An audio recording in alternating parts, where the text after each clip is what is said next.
and Indian mythology. आपका बहुत बहुत स्वागत सर, आपका बहुत बहुत अभिनंदन। हमारे बीच में इस समय गरिमामय आदरणीय उपस्थिति है स्वामी शास्त्र दयानंद जी की। आप रामकृष्ण मठ और रामकृष्ण मिशन बैतूल मठ के महंत हैं।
Recently, I think before 30 years.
before beginning, I would also like to say thank you to Ms. Vasanthi, who is another path-breaking author in Tamil literature. Thank you, Amma, for coming.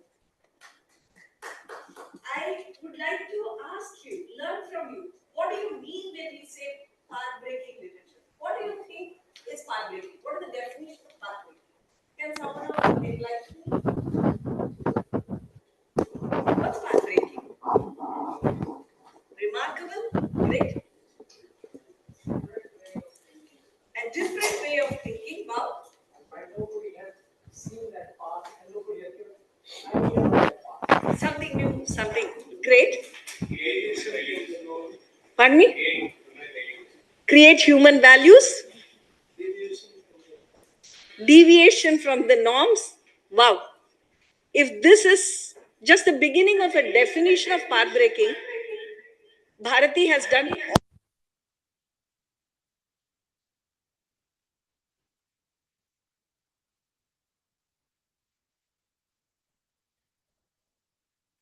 Bharati's contribution to literature is simply that he democratized Tamil. Before Bharati, Tamil was a language, or even literature in Tamil was something which belonged to the elite, the enlightened, the rich, the powerful. It was there on top of it in this thing. It's a joke that poets used to share exchange poetry. And if this poetry was understood by somebody, it was called Vellai Kavide, white poetry, and they'll tear it and throw it away. Poetry was not meant to be understood by common man. First thing, as you all said, Bharati broke that and brought poetry to the common man. In his own language, for Panchali Sabatam, he writes his introduction where he says, Eliya Sorkal, Eliya Padangal, Janangal Ellorum Virumbum Mettu. I'll translate it for you. Simple words and lucid style, rhyme and meter that all like. Epic as above, anyone who writes gives to Tamil a great new life. He says this is what will give a new life to Tamil.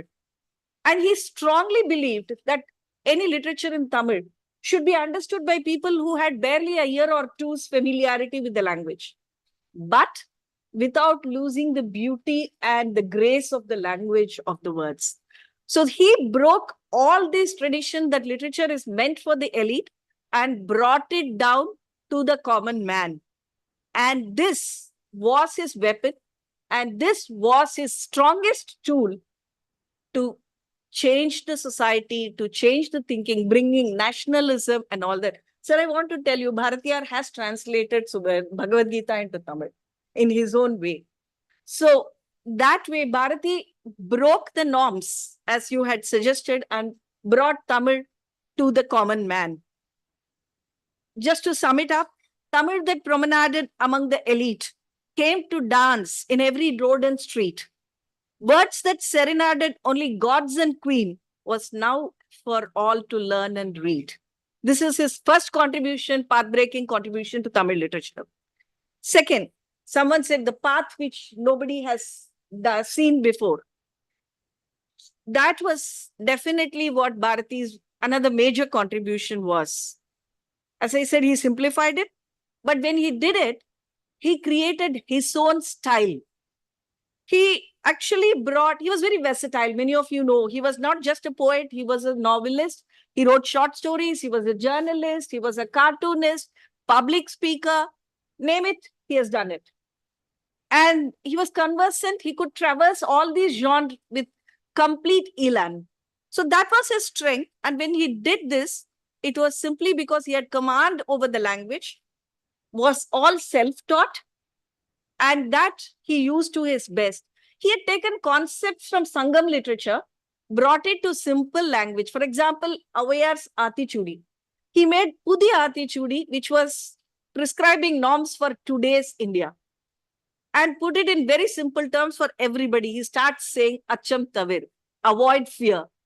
So that is how he starts with his assertiveness. He brought his own genre to everything. Not only that, he took folk literature. Like, for example, you have Kumbi, folk dance, where you have those, you clap and then dance. He brought in the concept of women emancipation using a folk literature genre. Again, what the cart drivers use, Vandikar and Patu, what the cart drivers sing when they are driving down in the night. He used that and propagated what values needed to be given for the society at his time of life. Again, he created a new genre, Vasana Kavidai. The first time free verse was written in Tamil was in Bharati's time. And these were not just simple prose converted into small verses, but these were highly spiritual, deep literary work. So I could go on and on about what Bharati did. He created new rhymes like Sandam. He played around with Sandam very great deal. He was a musician. So the rhyme and meter in his poetry was there for everyone to appreciate.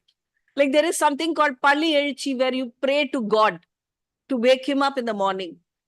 He just said, okay, why should it be only for God? He made Bharata Mata Palli Elchi. He said, okay, he will sing a waking up song for Mother India. So that this has to be done by this tradition was not his way of doing things. He made his own rules as he went by. So that was his second contribution. The third biggest contribution, I would think, is creating a genealogy in literature in his name. Even when he was alive, he had people who literally worshipped him for his literature. We had Bharati Dasan who changed his name and said he was Bharati's Dasan. And Bharati Dasan had his disciple who called himself Surada. So basically, there is a genealogy, and even someone as late as Kannadasan in 1980s said that Pandor Kamban Bharati Dasan Solladadu Sila Sollida Muneven. I will try to do something which is different from what Bharati said. So Bharati is now the benchmark against which the literary figures of Tamil mark themselves even today. So that is, again, something which you create your own, not just genre, but your own genealogy also in Tamil literature. Now, all this, as we said, the real worth of all this will come when it is impacting the society, right? What is the point in being a path-breaking literature if it doesn't impact the society in which you live? That way, I think language and literature to Bharati was not the end in itself. It was a tool to change the perception of the society, and he changed the whole mindset of generations there from then on. And I think if I say that, I'm sure you would agree with me if I say that he was probably the first to light this spirit of freedom, nationalism among the masses in Tamil Nadu. Probably you would agree with me. And even in his literature, he brought in this thing, speaking up for women. Yes, women literature was there all along, but making literature for women, by women, of women was his contribution. And these literature were not something like a lover pining for the loved or other way. It was more like asserting their rights. As I said, even in Kumbi, the women say, Pattangal Alvadum, Sattangal Seivadum, Parinil Pengal Nadattavandum, where we are to make rules and execute them, to rule the country. And we are no way inferior to men and women. And this is said by women in women-centric literature. So that is another one. And he didn't stop with Tamil. That was his greatness. I told you he knew about 8-10 languages. He wrote about people everywhere. He wrote about Swami Vivekananda. He wrote about Sister Nivedita.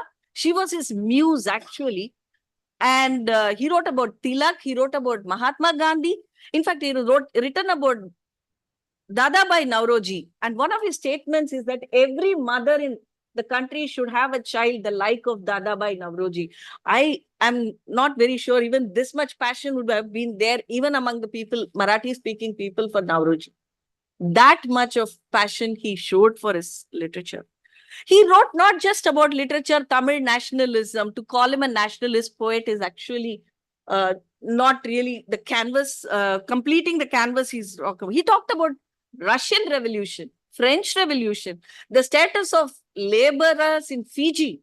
I mean, there was nothing he didn't talk about: education, industrialization, women, environment.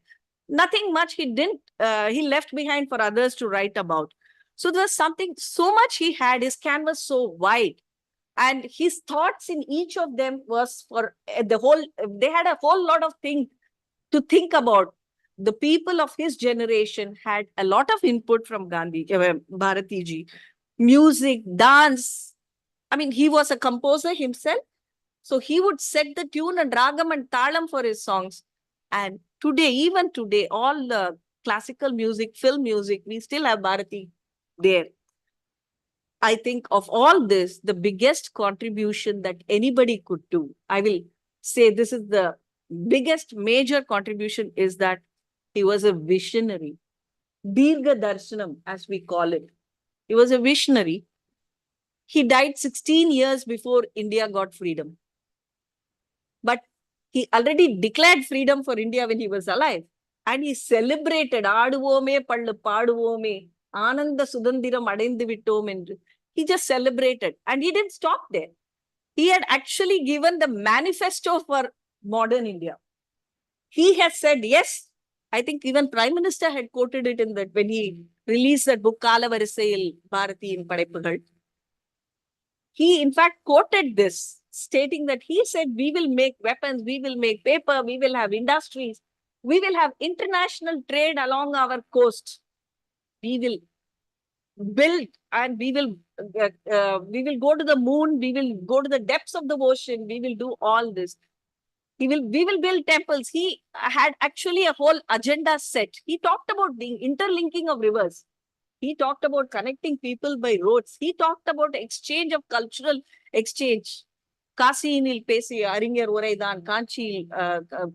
I mean, he said people who taught, the scholars of Kanchi Kasi should be heard in Kanchi, the two great centers of learning in those days. So basically, there are two types of visionaries actually. The ones who say what will happen and the ones who say what should happen. And Bharati started with the first and evolved into the person. He did not just say what could happen. He said what should happen in the modern India, how the society should be, what will be the role of women, what will all of us do. It was just, I mean, he had a vision, and definitely that vision is valid even till date and will be relevant 100 years from now also. And that is what makes him a path-breaking literature. In conclusion, I just want to finish it with saying that normally poets are of two types. Intellectuals who do seek meanings and enlightenment, and poets who talk about social issues and discussion. Bharati could actually straddle both. He was an intellectual who talked about social development. He was a social reformer who was seeking the truth and spiritual enlightenment. He could do both. He had the conviction that carried through all the adversities he lived through his life. He lived in abject poverty. He had barely enough to keep his soul alive. But his words never lost their strength. They were really soaring high. He wrote what he felt, he spoke what he wrote, and he did what he wrote. That makes him what he is today, the path-breaking literature, and that makes him a Mahakavi. Thank you. Jai Hind.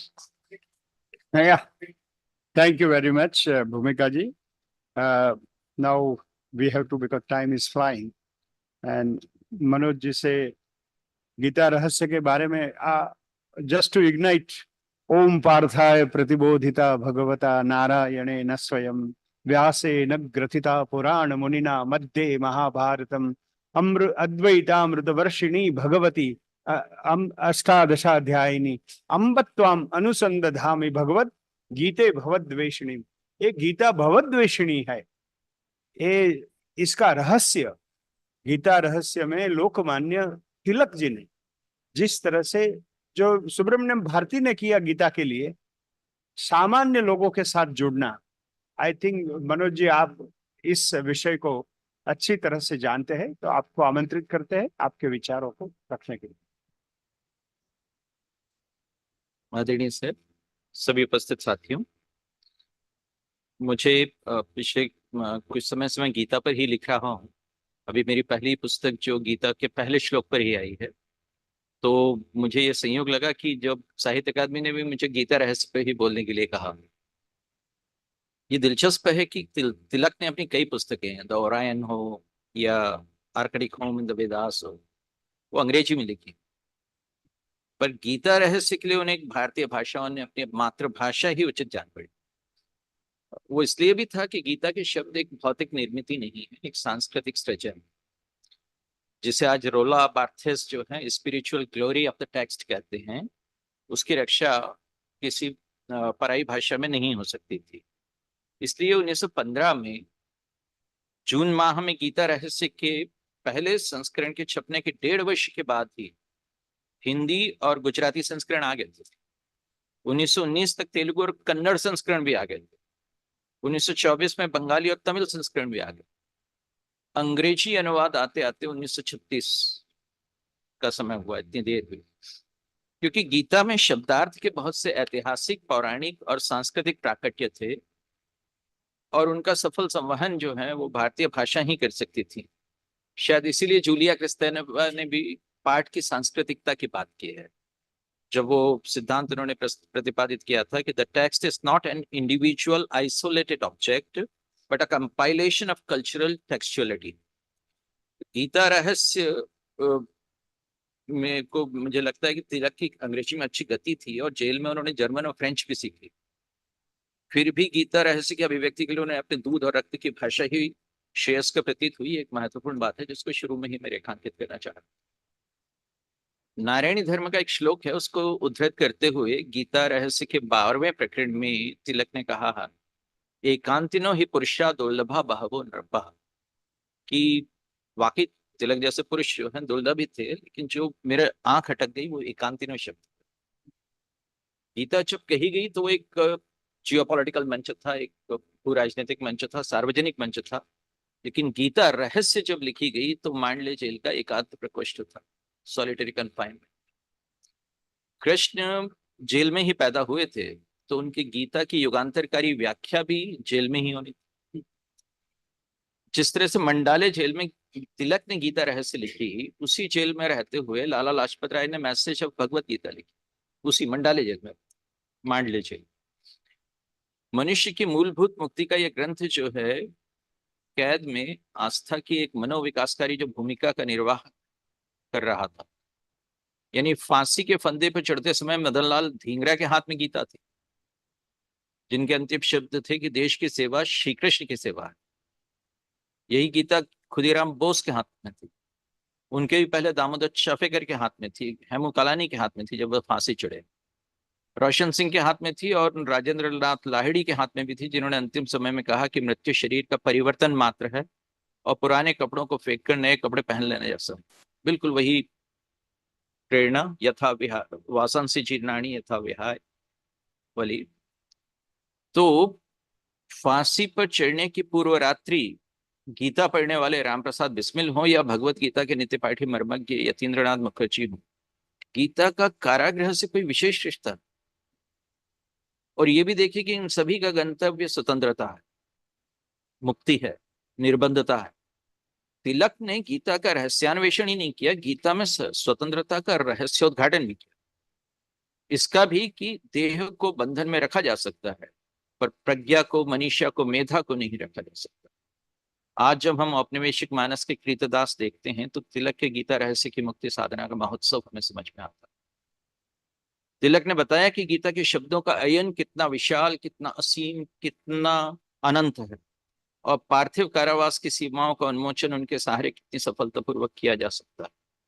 स्वतंत्रस्य स्वतंत्रेण स्वतंत्रात्म वापनुते वाले महाभारत के श्लोक की याद तिलक ने गीता रहस्य के आत्म स्वतंत्र वाले अध्याय में। गीता गायक कृष्ण इस आधुनिक भारत में और भी प्रासंगिक हो गए थे, तो उसके पीछे कारण थे। जैसे कृष्ण स्वयं बंदी गृह में पैदा हुए थे, वैसे ही ये देश जो है बंदी बनाया हुआ, और इस हद तक बंदी था कि उस बंदी युग को लोग आधुनिक युग कहते। गुलामी पीछे ले जाती है, गुलामी मनुष्य के विकास की मुक्त गति में बाधा है, लेकिन औपनिवेशिक युग ने परतंत्रता को आधुनिकता के रूप में देखना सिखा दिया।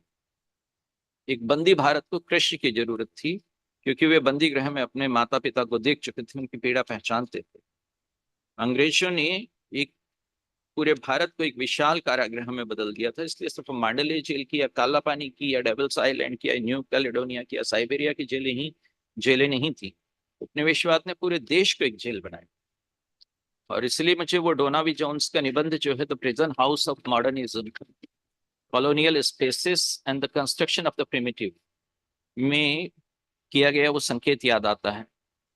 तिलक ने भी जो है एक ऐसी भाषा गीता रहस्य के जरिए दी जिसने भारत के अपूर्व कल्पित कारागृहों की नई परिभाषा बनी थी। यानी 1964 में चिनुआ जो एजुबे हैं वो आधुनिक लेखक का ये कर्तव्य निर्धारित करते हैं कि उसे उपनिवेशवाद के जेल खाने से नए देशों को मुक्त कराना। उपनिवेश सिर्फ भौतिक रूप से ही जेल निर्मित नहीं करते थे, बल्कि देशवासियों के भीतर एक ऐसे वातावरण की रचना करते थे कि जो जेल में होती है, जहां आप अपने सभी अपनों से टूट जाते हैं, जहां आपका जो भी अपना है आपसे अलग हो जाता है।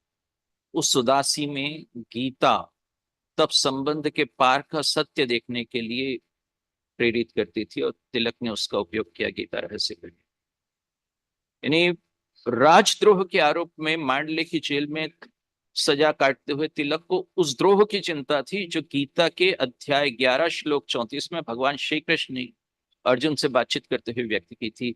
द्रौपदीम च पांडवाश्च सर्वान एतान शरणागतान द्रोहम च वैत्स्यसि यत्र किम, कि तुम पांडवों और द्रौपदी सहित सभी शरणागतों का द्रोह करोगे। उस चीज पर तिलक का ध्यान था, और जेल में रहते हुए तिलक ने देश को जेल बनाने की कोशिशों के विरुद्ध गीता का बड़ा रहस्यमय उपयोग किया। मैं रहस्यमय इसलिए कहता हूं कि जो बात गीता रहस्य को पढ़ते हुए मेरा ध्यान सबसे ज्यादा खींचती रही वो ये कि मांडले जेल में अंग्रेजों की कैद काटते हुए भी तिलक ने गीता के अपने निर्वचन को तमाम तात्कालिकताओं से, दिक और काल की किन्हीं भी विशिष्टताओं से मुक्त रखा। वे किन्हीं सांदर्भिकताओं और परिप्रेक्ष्यों में भी नहीं उलझे। मैं तिलक को यूं समझ सकता हूं कि दरअसल उन्हें स्वयं गीता की टीकाओं में संप्रदाय सिद्धि की प्रवृत्ति पर भी आपत्ति थी। उन्होंने अपनी पुस्तक की प्रस्तावना में कहा, जो उसके पहले जो गीताएं लिखी गई थी, तो पहले तो प्रस्थान त्रयी का अंग थी, तो बिना गीता पर काम किए आप आचार्य नहीं हो सकते थे। तो लेकिन काम हो रहे थे, कभी अद्वैतवादी दृष्टि से काम होते थे, कभी द्वैतवादी दृष्टि से होते थे, कभी द्वैतवादी दृष्टि से होते थे, कभी विशिष्टाद्वैत के हिसाब से होते थे। तिलक ने वो संप्रदाय सिद्धि जो है उसकी प्रवृत्ति पर आपत्ति की, और गीतार्थ का विशदीकरण उन्होंने जो है एक आवश्यक कर्तव्य की तरह देखा। उनका गीता रहस्य एक अवसादित, एक अनुशयी और विषण्ण मन की रचना नहीं। तिलक इसमें अपने प्रसंग के पार जाते, उनकी कोई भग्न चित्तता जो है यहाँ गवाही देने नहीं आती। मांडले की जेल तिलक की शुद्ध बुद्ध चेतना का अवसन्नीकरण नहीं कर सकी थी। उन्हें अपना प्रेरणा पुरुष मानने वाले सुभाष भी अपने को भाग्यशाली मानते थे कि वे भी उसी मांडले जेल में बंद किए गए जहां तिलक ने गीता रहस्य की। उसी मनोबल से, उसी मनोस्तेज से सुभाष ने भी अपनी प्रिजन राइटिंग्स की। पर तिलक की गीता रहस्य का प्रतिपाद्य ही इतना सार्वभौम और इतना सर्वातिचारी था कि वह उसे अपने अनुभव की किसी निजी क्लिष्टि से और किसी उत्ताप से भी दूषित नहीं करना चाहता। न गीता के संदेश में कोई अवकुंचन था और न तिलक की अक्षोभ्यता में कोई संदेह था। इसलिए गीता रहस्य जो है उनकी नैष्ठिकता की, उनकी समशीलता की, उनकी ध्रुवता की अद्वितीय साक्षी। उसमें तिलक जिस तरह से अपने व्यक्ति का वर्जन करते हैं और उसे एक अनुभव की सिद्धि तक ले जाते हैं, वो देखने योग्य है। गीता यदि अनासक्त कर्मयोग सिखाती है तो गीता रहस्य उसी अनासक्ति, उसी अनिहा, उसी निरीहा में किया गया कर्म। गीता रहस्य के लेखक की जो निष्प्रहता है वो भावहीनता के रूप में नहीं ली जा सकती। ये तो एक तरह के निर्वैयक्तिक कथ्य की गवेषणा थी जो कि इस पुस्तक में संपूर्ण हुई। उसका ग्रंथकार अपने ग्रंथ से पृथक है। तिलक के लिए गीता एक ऐसा टेक्स्ट थी जिसका अर्थ और मूल्य उसी पाठ से निस्सृत होता था, न कि स्वयं तिलक की जीवनी या उनकी निजी संवेद्यताओं से। गीता के साथ सब्जेक्टिव नहीं हुआ जा सकता था। वो अपनी भाषा, अपनी संरचना, अपनी अंतर्वस्तु में एक सार्वजनिक पाठ थी। इसलिए मांडले जेल की तमाम असुविधाओं के बीच तिलक ने अपने इस लोक दायित्व को पूरे धैर्य और स्थैर्य के साथ निभाया। असुविधाएं तो इतनी थी कि उन्हें स्याही और पेन भी उपलब्ध नहीं कराया गया था, उन्हें पेंसिल से काम करना पड़ा था। असुविधाएं इतनी थी कि ग्रंथ की मूल प्रति तक वापस लेने के लिए इतनी टालमटोल सरकार के द्वारा हुई थी। तो विक्टर फ्रैंकलिन ने नाची कैंपों में रहते हुए मेंस सर्च फॉर मीनिंग पुस्तक लिखी, अपने कैदी के रूप में अपने अनुभवों का वर्णन करते हुए। और तिलक ने सर्च फॉर मीनिंग की, लेकिन गीता की, गीतार्थ की, और वो तजुर्बों से नहीं तर्क से की। और इस प्रक्रिया में उन्होंने अंग्रेजी नीति शास्त्र की जगह जगह खबर दी। गीता की बहिरंग परीक्षा में उन्होंने उन तात्कालिक दावों की हवा निकाल दी जो गीता को बाइबल प्रेरित बताते थे। मांडले जेल में अपनी इस नाना पुराण निगमागम सम्मत पुस्तक को लिखने में उन्होंने पुणे से 350 से ज्यादा पुस्तकें बुलवाई थी। इसलिए उनका गीतार्थ जो है उनके बहुअधीत अध्यवसाय की परिणति है, जिसमें वे बहुत से भ्रामक झिन्नाओं को ध्वस्त करते चलते हैं। उनका गीता रहस्य कर्मयोग का ही नहीं, कर्मोत्साह का है। वे स्पष्ट कहते हैं कि वासना का क्षय हो जाए तो भी कर्म नहीं छूटते। अपने गीता रहस्य का उपनाम उन्होंने इसलिए कर्मयोग शास्त्र रखा था। शंकराचार्य का गीता पर भाष्य ज्ञानाधारित है, रामानुजाचार्य का भक्ति आधारित, लेकिन कर्म योग पर आधारित जो है भाष्य वो गीता ने लिखा। और आज जबकि तिलक को वामाचार्यों द्वारा एक पुनरुत्थानवादी की तरह बताया जाता है और भारतीय राष्ट्रवाद को अंग्रेजी नेशनलिज्म से समीकृत किया जाता है, तब हमें याद रखना चाहिए कि कैसे हमारे स्वतंत्रता संग्राम को तिलक ने अपने जातीय स्मृतियों के पुनर्गठन के जरिए उस समय एक नई चेतना दी थी, जब शिक्षित भारतीयों द्वारा अंग्रेजी राज्य को an act of abundant mercy of divine Providence बताया जा रहा था। गीता रहस्य के लेखन से पहले तिलक ने गणेश मंडपों, गणेश जुलूसों के जरिए जो है भारत मनुष्यता के मूल और दृष्टि की मौलिकता की स्थापना की थी। जब लोग greatest gift of providence to my race के रूप में राज को बता रहे थे कि मेरी जात को नियति की सर्वोत्तम भेंट, तब तिलक ने वो चेतना जगाई जो गणेश जी की मोदकों को जो है वास्तविक गिफ्ट मानती थी। जब Lord Rosebery writ by the finger of the divine में साम्राज्यवाद का औचित्य खोज रहे थे, तो वे भारतीयों को वो संस्कार दे रहे थे जिसमें अपनी गरीबी को भी ईश्वर इच्छा मान लो। तब गणेश और गीता के कृष्णार्जुन के रूप में तिलक ने प्रतिरोध और संघर्ष की चेतना को भारतीय चित्र में बोया। गणेश देवताओं से लड़े थे तो इन लॉर्ड्स से भी लड़ना जरूरी हो गया था। जब ब्रिटिश राज्य की अधिकतम आलोचना यह कहकर होती थी कि अन ब्रिटिश शासन है, तब तिलक ने बताया कि गीता रहस्य में भारतीयता के निहितार्थ क्या है और क्यों बार बार भारत भारत भारत शब्द का प्रयोग गीता रहस्य में किया गया, गीता में किया गया। Thank you very much. देखो ये पाथ ब्रेकिंग का कैसा नया अर्थ निकाला कि जेल से, प्रिजन से कैसे अहम त्वाम सर्व पापेभ्यो मोक्षयिष्यामि भारत। तो ये इस तरह से पाथ ब्रेकिंग का अर्थघटन करके गीता रहस्य का रहस्य आपने उद्घाटित किया। बहुत धन्यवाद। और अभी करबी डेका हजारिका, मैडम आपको रिक्वेस्ट है कि जो भक्ति मूवमेंट के माधव देव और उनकी महान कृति नाम घोषा और उनके बारे में आप हमें प्रकाशित करें। करबी डेका हजारिका जी। यस, सबको नमस्कार। रिक्वेस्ट है कि आपका सब माइक ऑफ करना पड़ेगा क्योंकि शी इज ऑनलाइन, तो she has to be audible. Thank you. नमस्कार, can you hear me?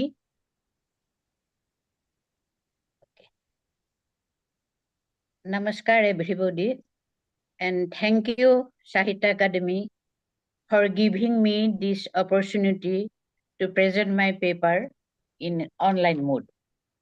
The title of my paper is Mahapurush Madhavdeva, the Pathbreaker of Assamese Literature and Culture. I am going to present my paper. The name of Mahapurush Madhavdeva is taken with same gratitude in Assamese society, along with that of Mahapurush Shankardeva.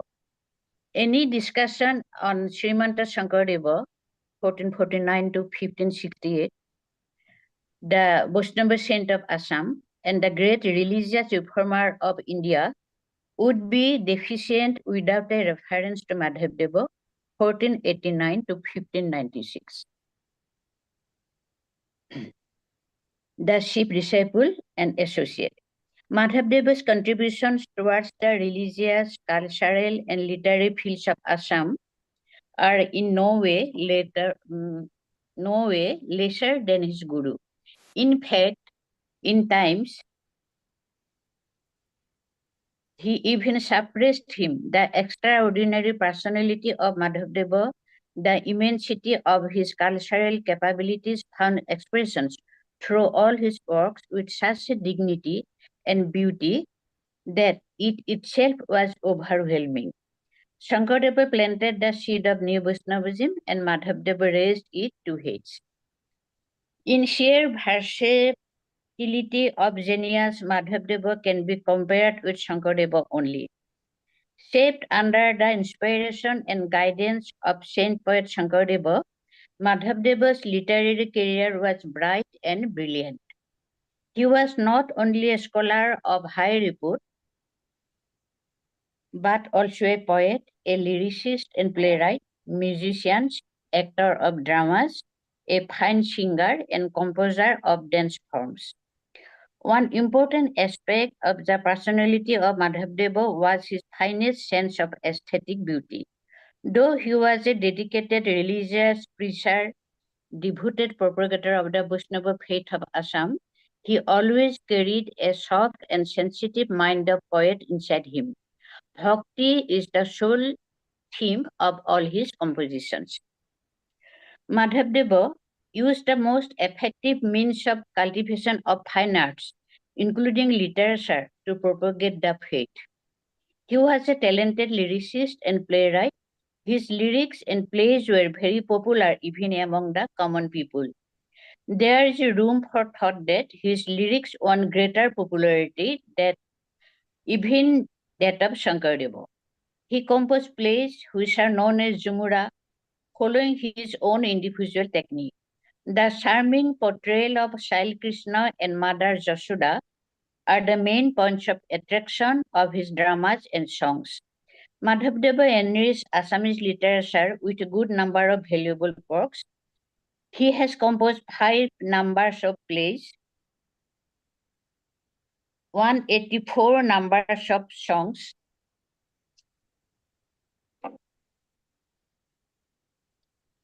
2 kavyas, translated the Ramayana Adikanda.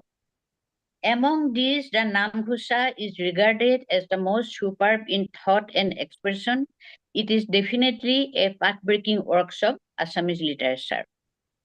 The Namghusa, the greatest monumental work of the saint's literary life, is one of the 4 scriptures, that is Sariputhi, we call, one of the this 4 scripture of the Vaishnavas of Assam. This book is an excellent combination of philosophy and music, and also equally rich in literary merits. The philosophical aspect of the Namghusa are based on the Vedanta. The main formularities of the Mahapurusha Vaishnavism of Assam, such as Avatar Vada, revelation through incarnations, Prasada, that is, idea of divine grace, the supremacy of devotion over knowledge and ritualism, the precedence of Sarvana and Kirtana, the efficacy of good companions, that is Satsanga, the surrender to one God and faith to no one absolute faith, the surrender to one God and faith to one absolute through the rejection of polytheism, Akesharvad, have been magnificently explained in diverse ways in different verses of the Namghusa. In the very first verse of the scripture, Madhavdeva says, I bow down to the devotee who has no desire even for final beatitude. Muktito nispriha jitu, sehi bhakataka namo, rasamai maguhu bhakati. I pray for that devotion which is full of ineffable bliss. I error search Lord Jadupati, as is the crown jewel of all heads, as in the command of his own devotees, Bhakta Vatsala. It can be summarized that Madhavdeva has placed bhakti in a higher position, even that of bhakti, mukti. Madhavdeva, like his guru Shankaradeva, followed the path of Daisya Bhakti, taking oneself to be the servant of God and rendering services to God in body and mind is the ideal of the Mahapurusha Vaishnava religion of Assam. Out of different forms of bhakti, Shankaradeva and Madhavadeva gave importance to Daisya form, in which the devotee considered himself to be the servant of God. Now, Dhammaghosha Madhavadeva is an unique expression of Daisya Bhakti. The poet devotee has addressed his object of worship in various forms after establishing a bondage of a close relationship with such terms of kinship as Shakha, companion, Suhrida, best friend, Priyatama, dearest one, etc. He accepted God as his Natha, master, and finally surrendered him at God's feet as his Bhrita. He calls himself the Bhrita or Dasa. The scripture is full of literary beauty. Verses are made beautiful with Madhavdeva's soft and deep sentiment and the reflection of the great personality. Most of the Ghosa verses can be classified as good poems. They can be compared to a fountain of very genuine feelings of a mystic poet. The mystic sees everything as blissful and beautiful. The search for the origin of the beauties at the form of a single self. The pain experienced in the process of the search makes the mystic impatient and tortured. This painful period can be said to be the dark night of the soul, Atmara Andhara Rajani. In every saint and mystic's life, this dark night comes. Madhavdeva has crossed this darkness and discovered his Priya Parama Devata, his Priya Atma, dear soul, God Supreme. There he found the endless source of supreme pleasure. Hori tumi Ananda Hindhu, Hamu Bhikhari, Magu Eko Bindu. Hori, thou art the sea of joy, and I am but a beggar praying for a drop of it. After many a hide and seek, getting the desired one near, Madhavdeva's heart cries out, Muko Nosai Riba Narayana. Narayan, do not forsake me this time. Hori, verily do I take refuge in thy lotus feet. This this do not forsake me tune has given the mystic task to the Namghosa. Madhavdeva, therefore, is the pathbreaker of Assamese mystic poetry or Rahasyavadi Kavita. Madam, you may wind up in next 2-3 minutes. Okay, sure. The Vaishnava music and dance of Assam owe a lot to Madhavdeva. He composed good numbers of songs which are based on ragas and talas. He was a person of highly artistic temperament and sensibilities. Like his guru, he also had sound knowledge, both practical and theoretical, of music and dance. His dramas were most musical in style and presentation. I am going to conclude.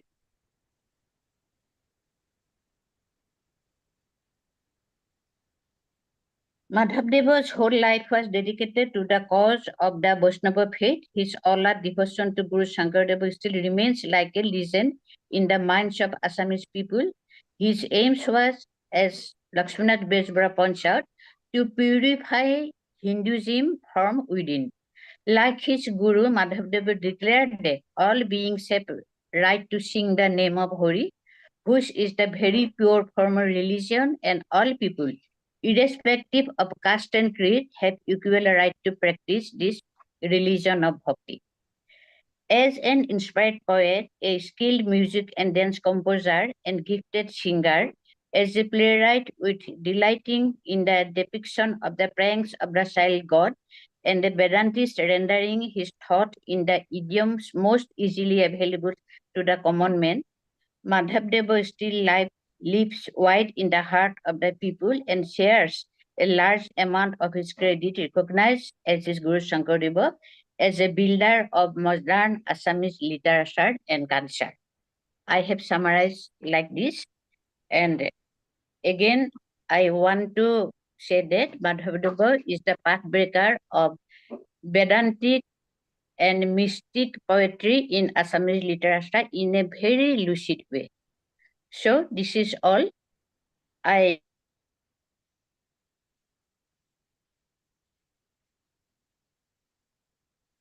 Thank you. I think she's offline, So once but it was she has already. Thank you very much, madam.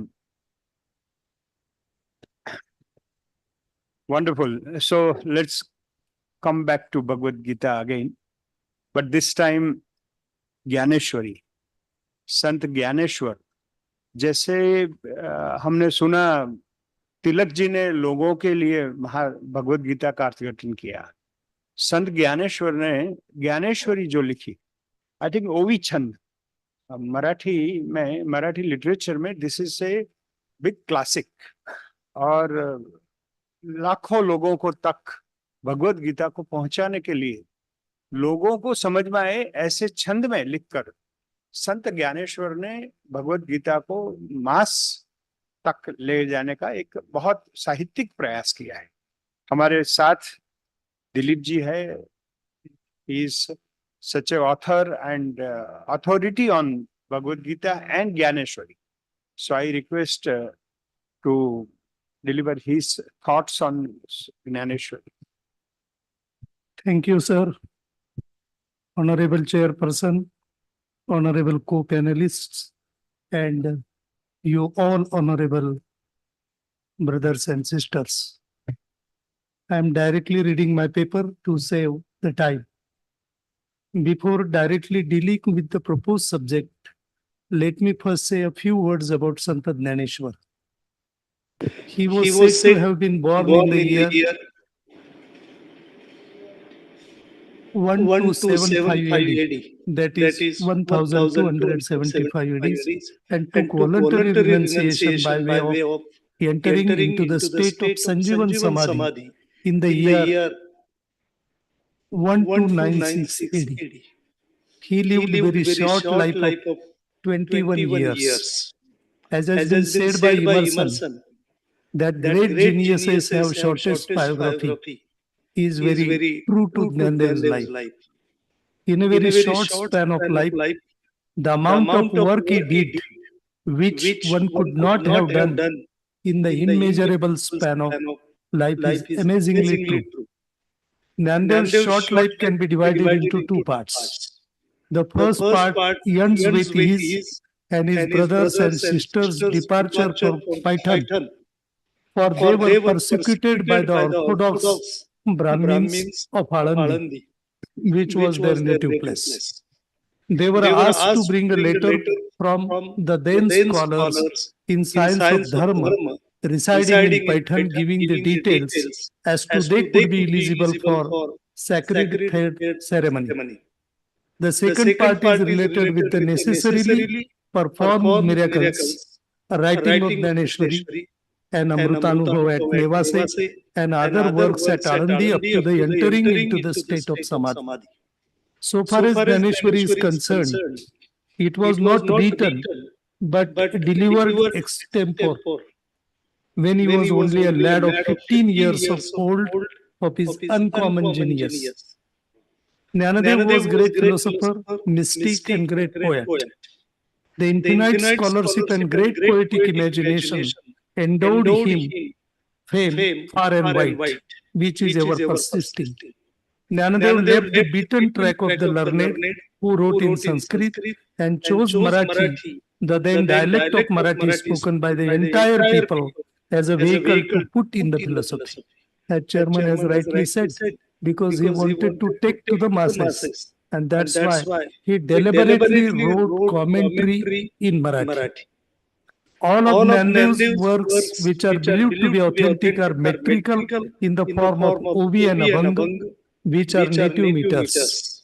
Ovi was recited when women folk performed their work of grinding manually. Abhang appears in singing form of Ovi.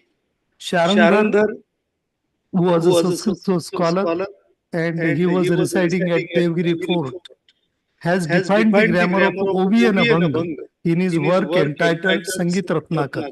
In short, Ovi and Abhang meters are older enough and considered to be native. Jnanadev has confidently said that my Ovi would entwine both Marathi meter and the content of Bhagavad Gita in Sanskrit. Professor S.V. Dandekar, who was a great scholar, equally scholar of Nandel and Plato, has pointed out that Cicero said of Plato that he alone of all writers had endowed philosophy with the glory of style. But had Cicero the opportunity to read Nandel's philosophical writings, he would not have referred to Plato as the only one who had achieved this distinction. Now let us move to Gnaneshwari as to how it is path-breaking one in Indian literature. The authentic works attributed to Gnanadev are chronologically Gnaneshwar, Amrutanubhav, Sangdev Pasashti and Abhangas. Some scholars are of the opinion that Gnanadev had written Abhangas right from the beginning and then on from time to time. These all works are philosophical and poetic in nature. Gnaneshwari is magnum opus. The philosophy in Gnaneshwari is path-breaking, so also poetry in it. The philosophy in Gnaneshwari laid the foundation of Warkari cult, which is a Marathi version of Bhagavad religion. Warkari cult was in existence before Gnaneshwar, but it had not a philosophical base. To lay the foundation of philosophy, Gnanadev chose the Srimad Bhagavad Gita for the variety of reasons. One, Bhagavad Gita contains an advice given to Arjuna in person and to face by Lord Krishna, whereas knowledge in Vedas is communicated by Lord when he was fast asleep and snoring. Vedas were restricted to 3 varnas only, and the 4th varna, along with women folk, were kept outside from the right to receive the knowledge. Gnanadev himself written about Vedas as follows in Gnaneshwari: Vedu sampannu hoye thai, pari krupanu aisa ana nahi, je kani lagala ki varnansachi. The Vedas are certainly rich in knowledge, but they are extremely niggardly. The purported treasure trove of the knowledge was in Sanskrit. The Sanskrit language was not accessible to all, even the people belonging to the 3 varnas. Gnanadev alternatively chose Bhagavad Gita because it contains the essence of Vedas and Upanishads. Evam kandatraye nirupani श्रुतीची हे कोडीसवाणी गीता पद्य रत्नांची लेईली आहे. But Srimad Bhagavad Gita is a beautiful form of commentary on Vedas, and the Vedas have put on the ornaments of jewels of shlokas. What is more, it was not restricted to specific varnas. Bhagavad Gita is composed of 700 shlokas, whereas Gnaneshwari is of 9,000 OVs. The percentage of Bhagavad Gita to Gnaneshwari is 1:13. The imagination of Gnanadev flourished a lot in the space of 13% more created by Gnanadev. Resultantly, it became easier to comprehend. It is understood to have said that half of the OV number is for philosophers and remaining half of the OV number is for non-philosophers. But the proportion of both the OV number is mutually exclusive. It is characterized by independence of thought, brevity of expression, clarity of exposition, lucidity of style, and abundant use of figures of speech, such as simile, metaphor, and dialogic manner. So far doctrine is concerned, Gnanadev adopted monism of Adi Shankaracharya, but deviated from the doctrine of the latter. Shankaracharya's philosophy is put in the following shlokas. Shlokardhen pravakshami yaduktam grantha kotivihi brahma satyam jagan mithya jivo brahmaiva naparaha. The Brahma alone is true and the universe is an illusion. The rope is true, but illusion of a rope, which is a serpent, is not true. Here Gnanadev deviated. He accepted that Brahma is true, but vehemently denied that the word is an illusion. According to him, the word is also true, because it is the aura of Brahma. Brahma adorns himself out of sheer love of himself. The beauty of adoration is seen in the form of the world. That this deviated doctrine is said to be Chidvilasvad. Chid is Brahma and Vilas is the playfulness of Brahma. In short, the universe is nothing but the expression of absolute reality. If it is so, then all the creatures in the world are the parts of Brahma. This doctrine is reflected in the simple language of literature.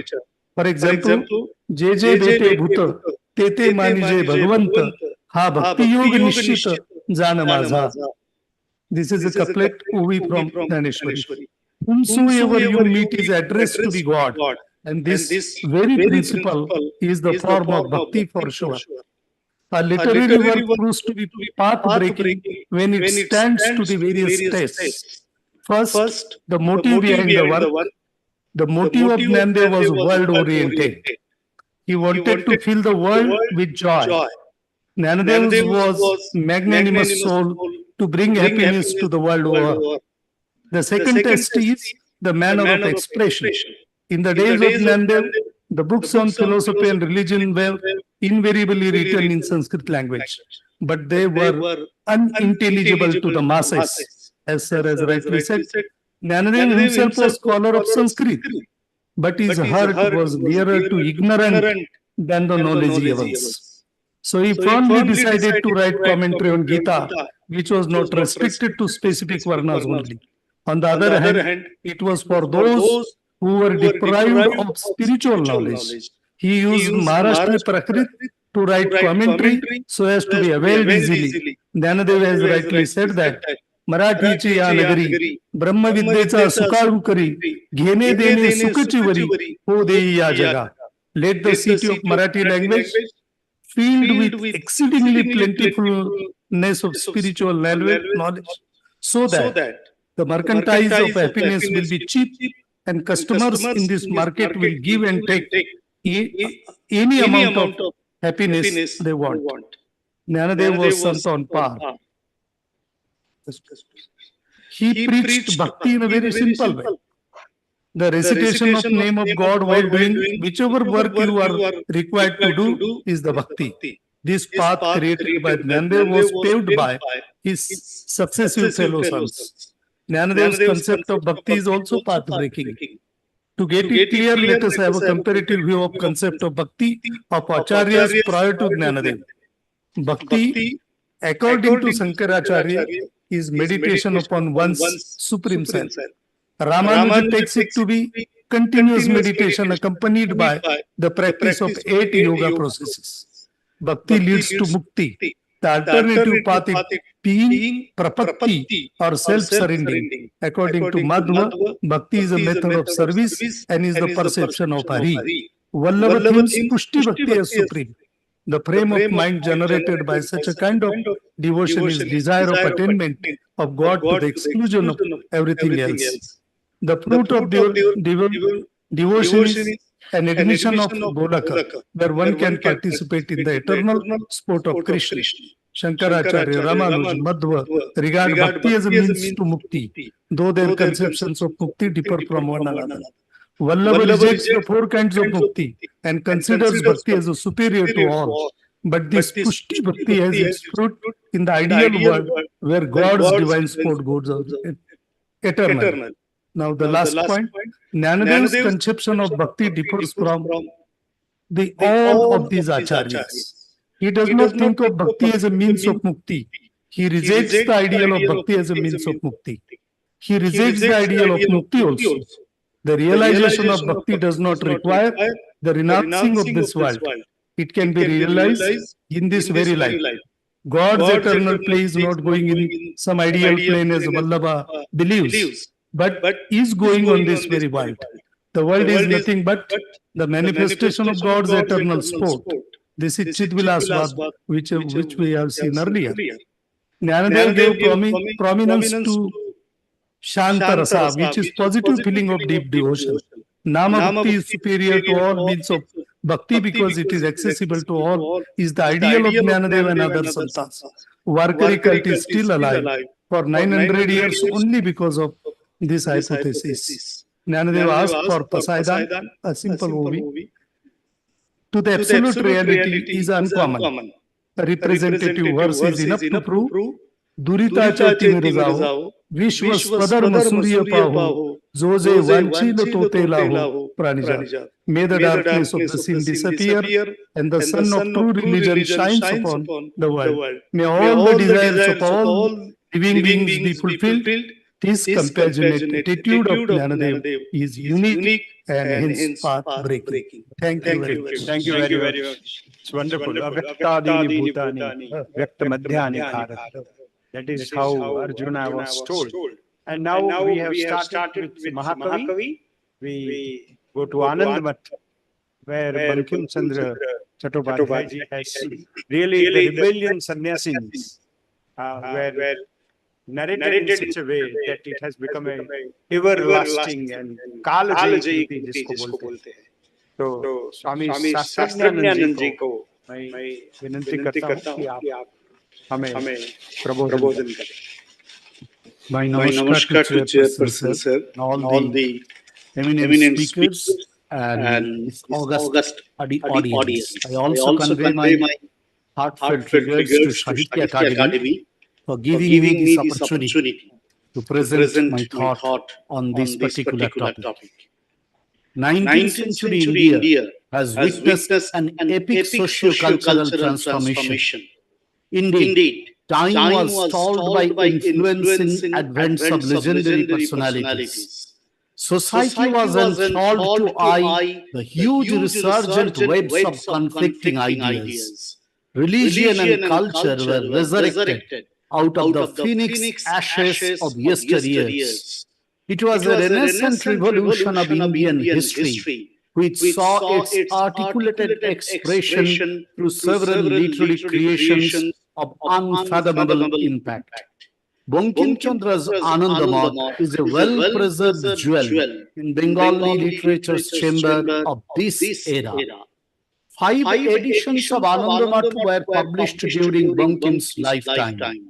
The first edition was published in 1882, the second in 1883, followed by the third and fourth in 1886. The fifth edition was published in 1892.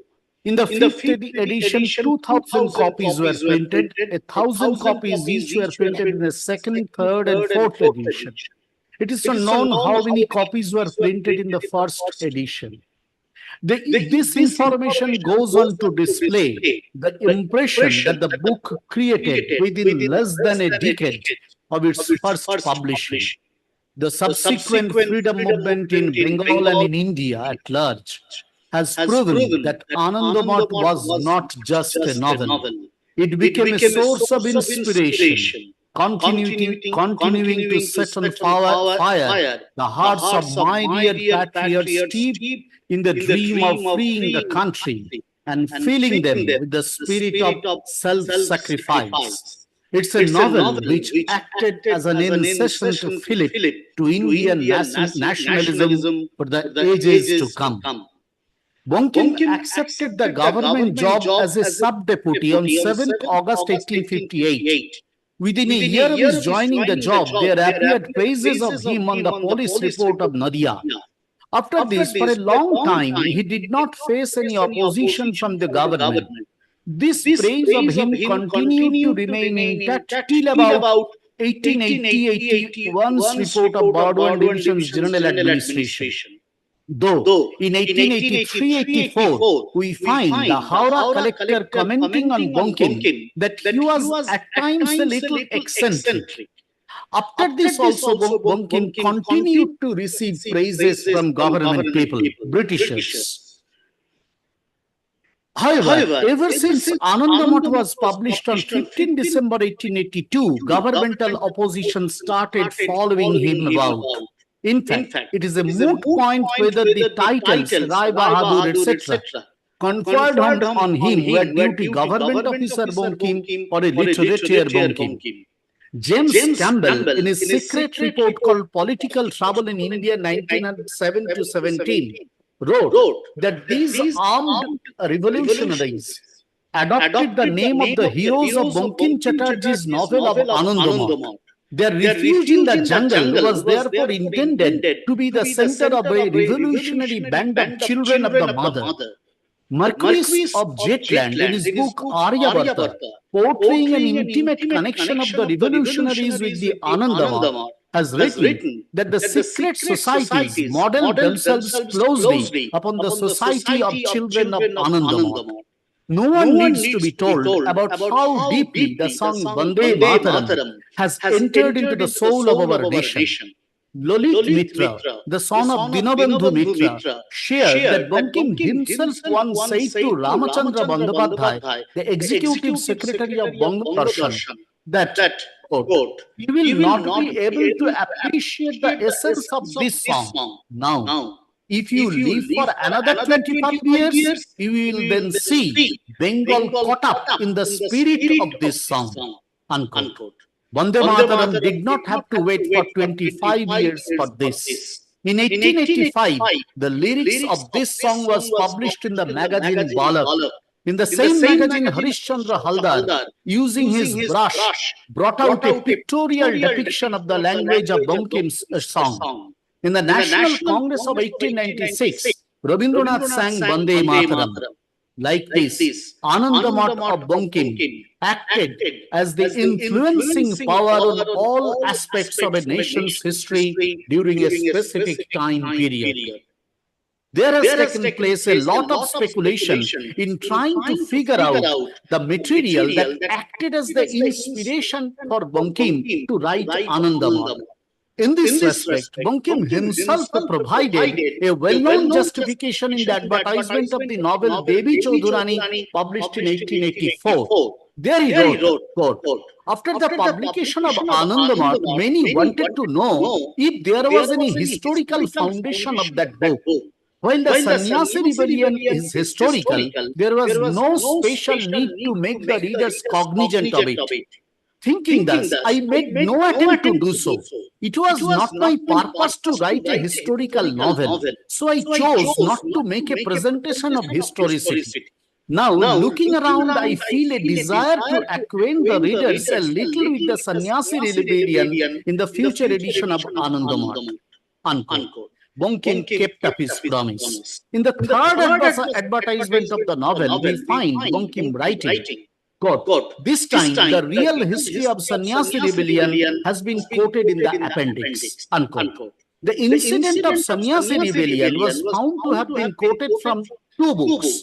These books were: one, Memoirs of the Life of the Right Honorable Warren Hastings by Revered G.R. Glegg, and two, Annals of the Rural Bengal by W.W. Hunter.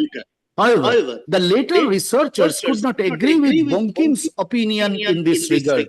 The historian Jadunath Sarkar, in his historical introduction to the centenary edition of Anandamath, completely rejected any connection whatsoever of the mendicant sannyasis of the Sannyasi rebellion with the children in the Anandamath. Ramesh Chandra Majumdar too, in the third volume of his book, The History of Bengal, clearly wrote that there was no historical basis that acted as the inspiration of the life and ideal of the children as depicted in the Anandamath. The interesting thing is that much before this important assessment came from these two historians, Chandranath Bosu, the librarian of Bengali Library, and also quite close to Bankim, wrote in Bengal Library's report published in 1883, quote, "But Babu Bankim Chandra Sannyasis, though possessing high religious culture, are not sannyasis of the ordinary mendicant type. Not are they the mere bandits or robbers which Dr. Hunter's sannyasis were."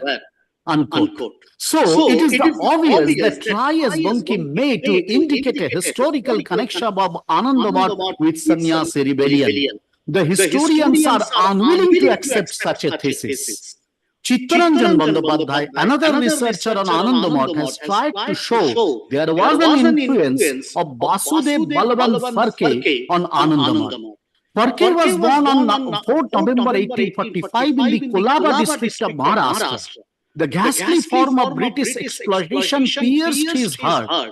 Leaving his government job, Pharke, along with some of his friends, dreamt of freeing the country. To some, he was the sannyasi of Kashi, and to some others, he was the second Shivaji. Vasudev could not see the fulfillment of his dream. Sentenced to lifelong imprisonment, he was transported to a jail at Aden. He died there on 17 February 1883. In the freedom movement of Maharashtra and by extension that of India, Vasudev's death did not go in vain. He remained as a living inspiration in the history of the whole nation. The children of Bankim Chandra's Anandamath verily wanted to erect an open stage for such types of self-sacrifice. Yet we have not in our hands any stone-cast evidence with which we can reach the uncontroverted conclusion that there is a direct connection between Anandamath and Vasudev's life struggle. Bankim surely knew about the life of Vasudev, a life of heroic struggle that did not bend before any obstacle, and that which knew no fear of death. That said, we cannot say that we have a sure proof that it was that life itself out of which the substance of Anandamath was hewn. It seems that Bankim historically felt within himself an urge to create a different type of literature. He was an offspring of historical 19th century that was racked with uncertainty. His literary self precariously balanced on the line between the declining Islamic authority and the budding European supremacy. At times found itself subjected to self-doubt. The British imperialism as of then painted a picture of hope before the eyes of the 19th century Bengalis. In particular, the educated people from the small towns and suburbs were not as yet capable of thinking that it was a worthwhile idea to be freed from the clutches of this historic colonization. Such was the enchantment of certain bright sides of European civilization and culture that hardly anyone imagined of opposing it. Yet many started feeling that this new type of economic and political authority was clamping down like an iron chain on our socio-culture and religious matters, thereby destroying the natural rhythm of our national life.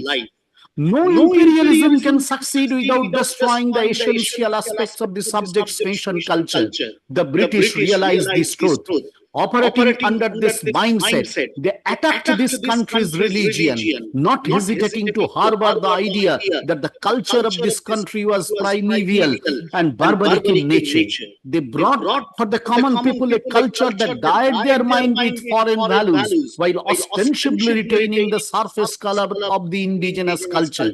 During that time, those whose livelihood depended on the jobs given by the British looked upon this new culture as their savior. To make the British administration happy, they characterized the period of Islamic rule as Dark Age. Being the servants of the British administration, these self-seekers never dared to tear the masks of the British to see their real faces. However, alongside these, there were another group of people who, despite receiving English education and earning their living from doing British jobs, could never accept the regime of British exploitation that amounted to death sentence. It is not that they could easily garner the courage to protest against it. Deep inside, they felt the anguish that could only be assuaged in the form of self-sacrifice of the hero. And yet, despite their wish to become such heroes of the tale of self-sacrifice, their capacity to do so fell far below. The nation capable of self-direction was not yet born in that morning. The fiery touch of the spirit of independence did not as yet bring to an end the night's journey in darkness. With his face wreathed in pain, Bankim stands unsure of his steps. The self-doubt that he suffered was not due to the self-doubt of an artist, but it was the self-doubt of someone born in the junction between two ages of a nation. The readers of Anandamath know that since the first edition, certain words in the novel started undergoing changes so that the book would not fall into disfavor with the British government. Today's history, raising its finger, may wonder if it was not the defeat of the artist. In one sense, it was a defeat, yet in another sense, it pointed to the fabric of a different kind of history. Without these changes, we would not have been able to appreciate the crisis of the time period that beset the self-doubting journey of this doyen of Bengali literature of 19th century. Anandamath resounds with the patriotic outcry of victory, and Vande Mataram remains the rousing call of the nation. and yet it is but external. In real fact, the history of the making of this novel is inextricably identified with the doubt-racked core of a nascent nationhood. While the offspring of the early 20th century may well be an image of the child of Anandamath, the creator of the children of Anandamath, despite looking ahead of his time, could not quite avoid the pull of the past. The historicity of this fact gives rise to the account of the relation between a specific time period and people born in that time period. Well, the esteemed audience of this seminar and the readers of this new millennia, let us try to carve out a new pathway of studying and researching on this novel Anandamath. According to Rolla Barthes, the creator is dead, but the creation is alive. It's a creation of rejuvenating nation. Through its lens, Indian nation will forever witness how the Indianness was born, how it began its infant walking, and how it touched the climactic zenith in a colonized era. A novel has thus become a history, a narrative of a great legacy, which will go on inspiring the entire nation amidst the ceaseless prosperity. Thank you. Thank you very much. I think I have to conclude with only one sentence that all the five speakers have brought out 5 Ds: the diversity, the depth, the dynamism of Indian literature, the divinity in our tales and our poetry, and of course the devotion. Devotion to nation and devotion to the existence and Brahman. Thank you very much. Thank you all the speakers. Yeah, it's a 5D. Yeah. Yes. Yeah, please. Let's stand together for a photograph. I have to sacrifice my time.